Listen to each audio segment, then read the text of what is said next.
జై శ్రీమన్నారాయణ. నేను మీ icon astrologer Gattupalli Suresh Babu. మన భక్తి భాస్కర ఛానల్ ప్రేక్షకులందరికీ స్వాగతం, సుస్వాగతం.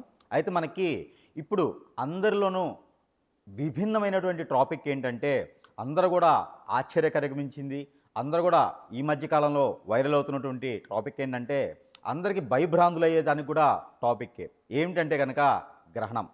ఏదైతే మనకి సంభవించేటువంటి సెప్టెంబర్ 7వ తారీఖున వచ్చేటువంటి చంద్రగ్రహణం ఏదైతే ఉందో, ఈ చంద్రగ్రహణం గురించి చాలామందిలో అపోహలు, చాలామందిలో సందేహాలు ఉన్నాయి. దానివలన అందరూ కూడా కొంతవరకు బాగున్నప్పటికీ కొంతమంది భయభ్రాంతులయ్యేటువంటి విషయం కూడా లేకుండా పోలేదు. దాని గురించి కొంత గుప్తంగా వివరం తెలుసుకునే దానికైతే మేము ముందుకు వచ్చాను. అయితే మనకి ఈ సెప్టెంబర్ 7వ తారీఖు 2025 సంవత్సరం మనకి ఏదైతే ఉందో, సాయంత్రం సమయంలో అంటే రేత్రిపూట మన భారతదేశ వర్తమాన ప్రకారంగా అయితే కనుక ఆ రాత్రి సమయంలోనే ఈ యొక్క చంద్రగ్రహణం అనేది, సంపూర్ణ చంద్రగ్రహణం అనేది అయితే ఆరంభమవుతుంది. ఈ సంపూర్ణ చంద్రగ్రహణం గురించి అయితే పూర్తి వివరాలు అయితే మీకోసం.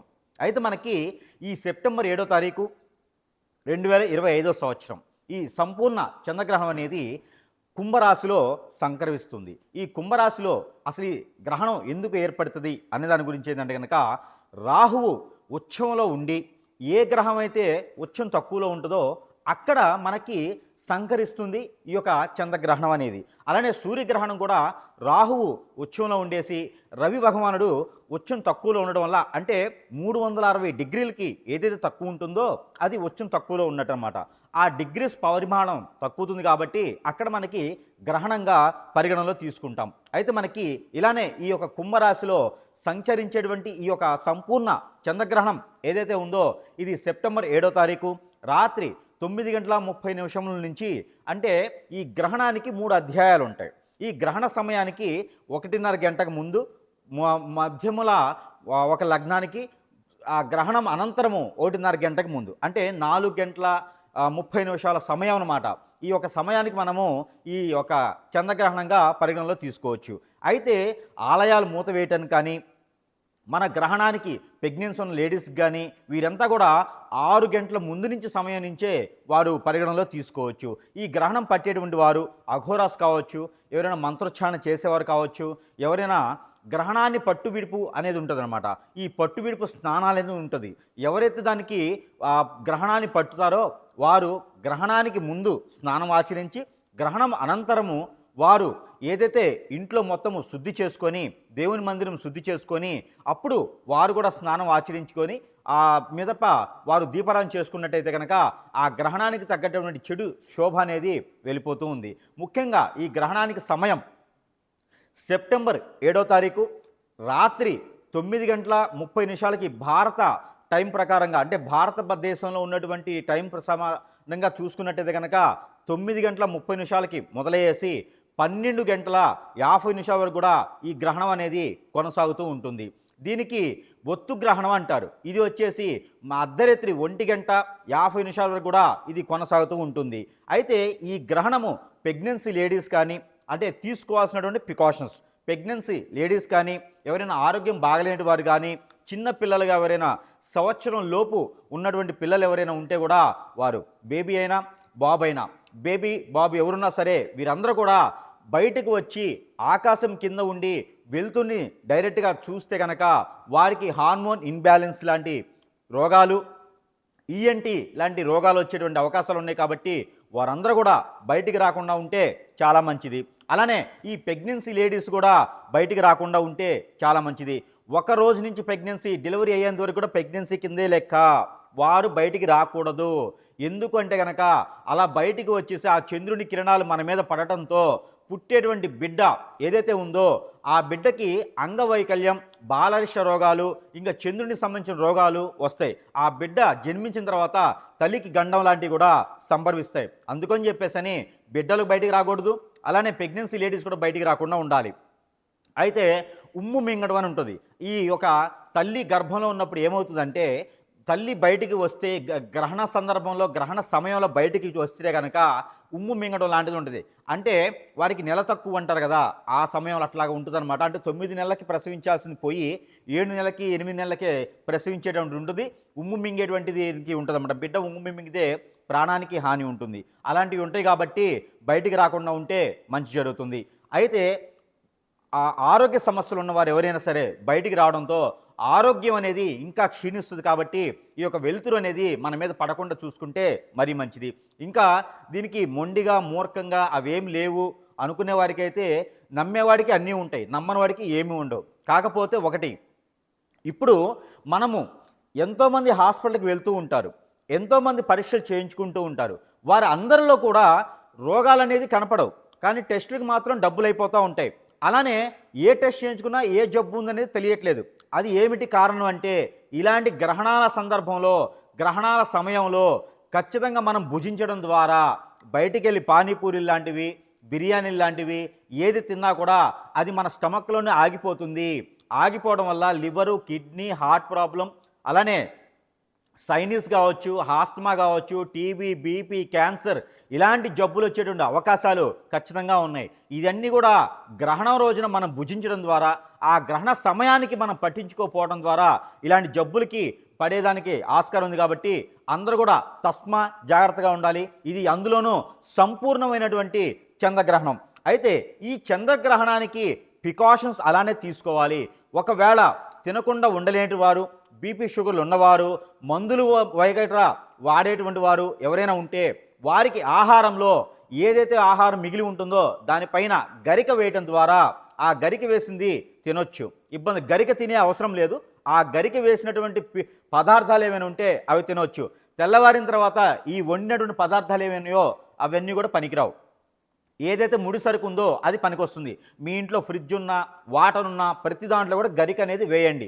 వండిన వంట పనికొస్తుంది. ఇలా చేసుకుంటే మీకు అలాంటి రోగాలు, నొప్పులు రాకుండా ఆ గ్రహణానికి సంబంధించినటువంటి చెడు కిరణాలు మీ మీద లేకుండా ఉంటుంది. ఇకపోతే ఈ గ్రహణానికి సంబంధించి ద్వాదశ రాశుల వారికి ఎవరెవరికి ఏ సమస్యలు ఉన్నాయి, ఆ సమస్యల వారు ఏమేం పరిహారాలు చేసుకోవాలి అనేది చూసినట్లయితే కనుక ముఖ్యంగా కుంభరాశి, ఈ కుంభరాశిలోనే గ్రహణం సంభవిస్తుంది. కాబట్టి ఈ కుంభరాశి వారు ముఖ్యంగా దానాలు చేయాలి.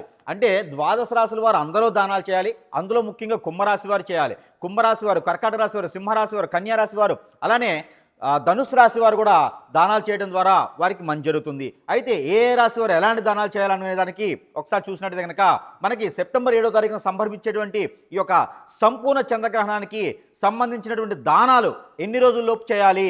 15 రోజుల్లోపు చేయాలి. ఎందుకు అంటే మనకి సెప్టెంబర్ 27వ తారీఖు అర్ధరాత్రి 10:30కి సూర్యగ్రహణం కూడా సంకరిస్తుంది. కాబట్టి మీరు ఆ గ్రహణానికి ముందే ఈ చంద్రగ్రహణానికి సంబంధించినటువంటి దానాలన్నీ కూడా మీరు చేసినట్లయితే కనుక ఆ ఒక దోషాలు అనేది మన వైపు కానీ, మన కుటుంబం వైపు కానీ, మన వ్యాపారం కానీ మనకి విఘ్నాలు లేకుండా ఖచ్చితంగా బాగుంటుంది. కాబట్టి ఈ చిన్న చిన్న పరిహారాలు చేసుకొని ఆ ఏదైతే గ్రహణానికి సంబంధించినటువంటి దోషం ఉందో అది పరిహారం చేసుకోవచ్చు. అది ఎలా? అయితే మనకి ముఖ్యంగా కుంభరాశిలో గ్రహణం సంకరిస్తుంది కాబట్టి ఆ కుంభరాశి వారు చేయాల్సినటువంటి దానం, అయితే కుంభరాశి వారు ప్రతి ఒక్కరు చిన్నపిల్లలైనా పెద్దవారైనా సరే కుంభరాశి వారు 1 కిలో బియ్యము, ఒక తువ్వాలు అంటే వైట్గా ఉండేటువంటి వస్త్రం ఒకటి, అలానే లేకపోతే బ్లౌజ్ పీస్ అయినా సరే ఇవ్వచ్చు. అలానే వెండి నాణ్యం కానీ, ఒక రూపు కానీ, ఒక తీగ ఏదైనా సరే వెండిది ఉండాలి. 1 కిలో బియ్యం ఉండాలి. 2 ఎండి కొబ్బరి చిప్పలు ఉండాలి. ఇవన్నీ కూడా కలిపి ఎక్కడైనా మీకు సమీప దూరంలో బ్రాహ్మణోత్తములు ఉంటే వారికి దానం ఇచ్చేయాలి. మరొక మాట గుర్తుపెట్టుకోండి, దానం ఇచ్చేటువంటి సమయంలో ఎవరికైతే దానం ఇస్తారో వారికి కాళ్ళకి నమస్కారం చేయకూడదు. ఇది పర్టికులర్గా గుర్తుపెట్టుకోవాలి అందరూ. అయితే కుంభరాశి వారు ముఖ్యంగా వైట్ తువ్వాలు కానీ, వైట్ బ్లౌజ్ పీస్ కానీ, బియ్యం 1 కిలో పావు, అలానే ఎండు కొబ్బరి చిప్పలు, అలానే వెండి రూపు, ఇవి 2 అవన్నీ కూడా తీసుకెళ్ళి పంతులు గారికి దానం ఇవ్వాలి. మీకు సమీప దూరంలో పంతులు గారు లేకపోతే నవగ్రహాల్లో ఎక్కడైనా చంద్రగ్రహణం ఉంటుంది.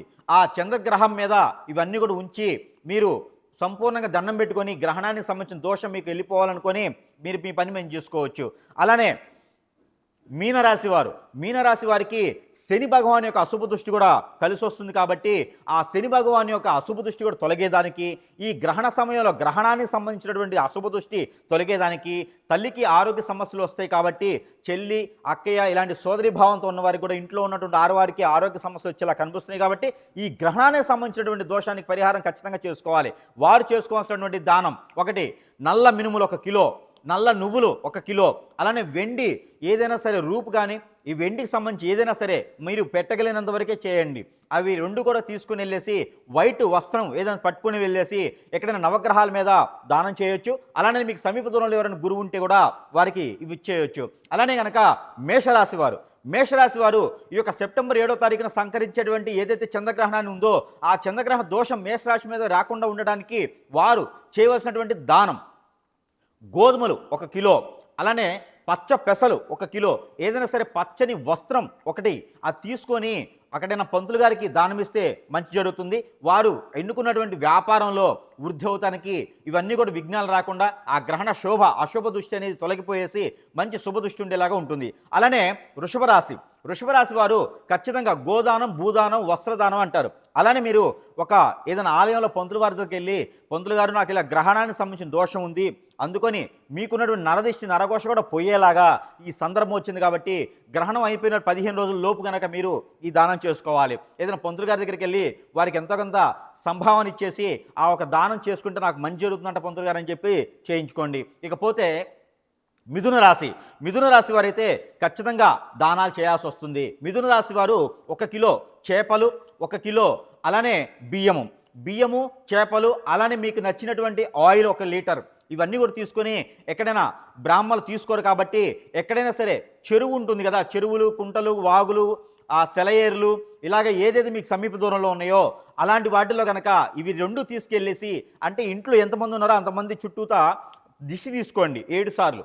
దిష్టి తీసుకొని ఆ పారేటువంటి నీటిలో వేసినట్టయితే కనుక ఆ గ్రహణానికి సంబంధించినటువంటి దోషం కూడా మీకు తొలగిపోతుంది. అలానే కనుక ఈ కర్కాటక రాశి వారు ఖచ్చితంగా ఈ గ్రహణానికి సంబంధించినటువంటి దోషాన్ని పరిహారాలు చేసుకున్నట్లయితే వ్యాపారంలో వృద్ధి, విదేశీయానం కూడా ఖచ్చితంగా వస్తుంది. విఘ్నాలన్నీ కూడా మీకు తొలగిపోతాయి. మీరు చేయాల్సింది గరిక, బెల్లము, ఎండు కొబ్బరి చిప్పలు 2 ఇవన్నీ తీసుకెళ్ళి వినాయక స్వామి వారి దగ్గరికి ఉంచాలి. అలా ఉంచినట్లయితే కనుక మీకు చేయగలిగితే 120 గుంజులు తీయండి లేదా 21 గుంజుడైనా తీయండి. ఈ గ్రహణానికి సంబంధించినటువంటి దోషానికి పరిహారం అని చెప్పి తలుచుకొని మీరు అది చేసినట్లయితే కనుక ఖచ్చితంగా మీకు విదేశీయానం ఖచ్చితంగా ఉంటుంది.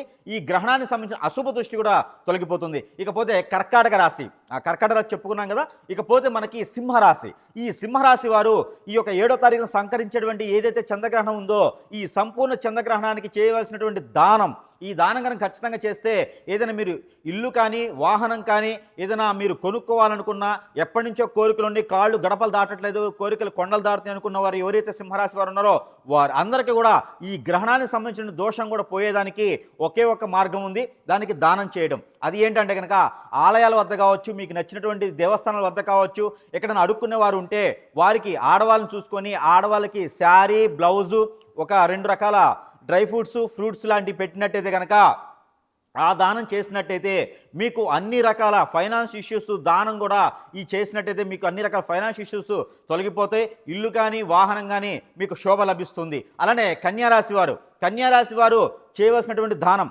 పచ్చపెసలు 1 కిలో, గోధుమలు 1 కిలో, నల్ల మినుములు 1 కిలో, దానితో పాటు వైలెట్ కలర్ కానీ గ్రీన్ కలర్ కానీ ప్యారెట్ గ్రీన్ కానీ ఒక వస్త్రం, దీంతో పాటు ఒక 56 రూపాయల డబ్బులు ఇవన్నీ కూడా తీసుకొని ముడుపులా కట్టేసి పారేటువంటి నీటిలో వదలటమా, లేదంటే కనుక ముడుపు కట్టేసి ఎక్కడైనా ఆలయాల్లో కట్టడమా, ముడుపు కట్టేసి ఎక్కడైనా తీసుకుంటే దానం ఇచ్చేయడమా చేస్తే కనుక ఖచ్చితంగా మీకు అనుకున్నటువంటి కోరికలు నెరవేరుతాయి. మీ మీద ఉన్నటువంటి నరదిష్టి పోతుంది.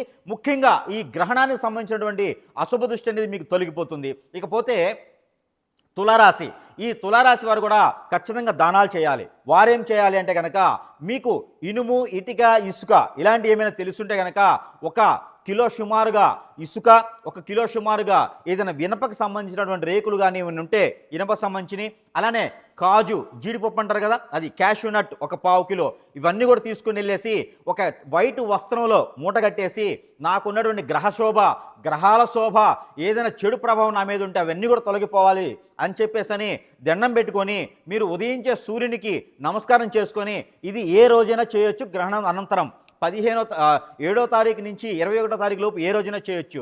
అది మీ చుట్టూతా 7 సార్లు దిష్టి తీసుకొని పారేడు నీటిలో వేయాలి. మీకు సమీప దూరంలో వాగులు, చెరువులు, కుంటలు, ఏరు, సెలయేరు, బ్రహ్మగుండాలు ఏమైనా ఉంటే కూడా వాటిలో వేయొచ్చు. ఇకపోతే వృశ్చిక రాశి వారు ఖచ్చితంగా దానం చేయాలి. వృశ్చిక రాశి వారు ఎలాంటి దానం చేస్తే ఏమవుతుంది అనుకుంటే కనుక ఏదైనా సరే మీ పెద్దవాళ్ళకి నమస్కారం చేసుకొని రోజు ఒక 11 రోజులు ఏది 7వ తారీఖు సంకరించేటువంటి చంద్రగ్రహణం రోజు నుంచి 11 రోజుల పాటు మీరు తినేటువంటి దాంట్లో ఒక ముద్ద తీసి పక్కన పెట్టాలి. పక్కన పెట్టింది కుడితులను వేయండి, కుక్కకన్నా వేయండి, కాకన్నా వేయండి, ఎక్కడన్నా వేయండి, కానీ ఒక ముద్ద తీసి పక్కన పెట్టాలి. దీనితో పాటు నవధాన్యాలు, ఈ నవధాన్యాలు నవగ్రహాల మీద 9 ప్రదక్షిణాలు చేసి ఒక్కరోజు చేస్తే సరిపోతుంది. ఏదైనా శనివారం లేదా మంగళవారం రోజున గ్రహణం అనంతరం కనుక మీరు ఏదైనా ఆలయంలో నవగ్రహాల చుట్టూ 9 ప్రదక్షిణాలు చేసేసి ఈ నవధాన్యాలు అనేది వాటి మీద వేసుకుంటూ ఉంటే కనుక మీకున్నటువంటి ఆ గ్రహణానికి సంబంధించిన దోషం కూడా ఖచ్చితంగా తొలగిపోతుంది. ఇకపోతే ధనుస్సు రాశి. ధనుస్సు రాశి వారు చేయవలసినటువంటి దానం, మీరు కందులు 1 కిలో, గోధుమలు 1 కిలో, బియ్యం 1 కిలోన్నర, కాజు అంటే క్యాషూనట్ 1/4 కిలో, గసగసాలు 50 గ్రాములు ఇవన్నీ కూడా తీసుకొని ఒక పచ్చని వస్త్రం బ్లౌజ్ పీస్ లాంటిది తీసుకొని దాంట్లో మూట కట్టేసి ఎక్కడైనా మీకు ఆలయాల్లో గ్రహాలు ఉంటే ఆ 9 గ్రహాల మీద ఏదైనా ఒక బుధవారం కానీ ఏదైనా ఒక గురువారం కానీ ఆ గ్రహాల చుట్టూ 11 ప్రదక్షిణాలు చేసుకుంటూ 5 రూపాయి కాయిన్స్ కానీ ఏదైనా సరే 5 రకాల కాయిన్స్ తీసుకొని 5 గ్రహాల మీద పెట్టేసి ఆ గ్రహ శోభ గ్రహణానికి సంబంధించినటువంటి చెడు దృష్టి కూడా మేమే తొలగిపోవాలని చెప్పేసి అని నమస్కారం చేసుకుని అక్కడ పెట్టేసి రావాలి. ఇకపోతే మకర రాశి. ఈ మకర రాశి వారికి అయితే కనుక ఖచ్చితంగా గ్రహణానికి సంబంధించినటువంటి దోషం ఉంటుంది. ఇంట్లో వారికి పెద్దవారు ఎవరైనా ఉంటే వారికి ఆరోగ్యం కూడా కొంచెం క్షీణించేలా ఉంది. కాబట్టి ఖచ్చితంగా మీరు వారం రోజుల లోపే, అంటే 7వ తారీఖు వస్తుంది కాబట్టి 15వ తారీఖు లోపే కనుక మీరు ఆ గ్రహణానికి సంబంధించినటువంటి దోషానికి పరిహారం ఖచ్చితంగా చేసుకోవాలి. అది ఎలాంటి పరిహారం చేసుకోవాలంటే కనుక మకర రాశి వారు ఏదైతే నల్ల నువ్వులు ఉంటాయో ఆ నల్ల నువ్వులు 1 కిలో తీసుకోవాలి. అలానే ఇలాచీలు ఒక 50 గ్రాములు, లవంగాలు ఒక 50 గ్రాములు, అలానే పెప్పర్ సీడ్ ఉంటుంది అన్నమాట, బ్లాక్ పెప్పర్ సీడ్ అంటే మిరియాలు, ఆ మిరియాలు ఒక 50 గ్రాములు తీసుకోండి. ఇవన్నీ కూడా కలిపేసి ఎర్రని వస్త్రంలో కట్టేసేయండి, మూట కట్టండి. ఎర్రని వస్త్రంలో మూట కట్టేసి దాంట్లో 11 రూపాయలు, పసుపు కొమ్ములు 2, తమలపాకులు 2 కూడా వేయండి. పోకలు అంటే ఒక్కలు కూడా 2 వేసేసి ముడుపు కట్టేసి ఇంట్లో ఎవరికైతే ఆరోగ్యం బాగాలేదో వారందరి మీద దిష్టి తీసేసేయండి. దిష్టి తీసేసి ఆ ఏదైతే చంద్రభగవాన్ యొక్క అశుభ దృష్టి ఉందో ఆ గ్రహణానికి సంబంధించిన శోభ ఉందో ఇవన్నీ కూడా తొలగిపోవాలి నాయనా అని చెప్పేసి మొక్కుకొని ఆ మూట తీసుకెళ్ళి ఎక్కడైనా పారెడు నీటిలో కానీ లేకపోతే పొదలుగా ఉన్న చెట్లలో కానీ వేసేసేయండి. ఇలాగ చేసినట్టయితే కనుక ఆ గ్రహణానికి సంబంధించినటువంటి ఏదైతే మనకు సంకరించేటువంటి సంపూర్ణ చంద్రగ్రహణం ఉందో ఈ గ్రహణానికి సంబంధించిన అశుభ దృష్టి అనేది కూడా తొలగిపోతుంది. దాంతోపాటు మీరు ప్రికాషన్స్ తీసుకోవాలి. ఏదైతే మనం ముందుగా అనుకున్నామో ఆ ప్రికాషన్స్ తీసుకోవాలి. ప్రెగ్నెన్సీ లేడు కానీ ఇలాంటి ఆరోగ్యం బాగాలేదు కానీ బయటికి రాకుండా ఉండాలి, ఆరోగ్యం కూడా బాగుంటుంది కాబట్టి ఇలా చేయాలి. ఇంకా మీకు ఆ సమయంలో మనం భుజించకుండా ఉంటే సరిపోతుంది. గ్రహణాన్ని పట్టేటువంటి వారికి సమయం వచ్చేసి రాత్రి 9:30 నుంచి అర్ధరాత్రి 12:30 వరకు 7వ తారీఖు నుంచి 8వ తారీఖు వరకు అర్ధరాత్రి సమయంలో ఈ గ్రహణం ఉంటుంది. సెప్టెంబర్ మాసం 2025 సంవత్సరం. తస్మా జాగ్రత్తగా ఉండండి. ఇందులో మీరు భయపడాల్సింది కానీ భయపెట్టేదానికి కానీ ఏమి లేదు. గ్రహణం అనేది దాంట్లో అది వస్తుంది, అది వెళ్ళిపోతుంది. గ్రహణాన్ని మనకు ఆపేటువంటి శక్తి అయితే లేదు. గ్రహణానికి సంబంధించినటువంటి చెడు దృష్టి ఉంటే దాన్ని మార్చేటువంటి శక్తి అయితే ఖచ్చితంగా ఉంది. ఇలాంటి ప్రికాషన్ తీసుకొని అందరూ బాగుండాలని కోరుకుంటా ఉన్నాను. జై శ్రీమన్నారాయణ.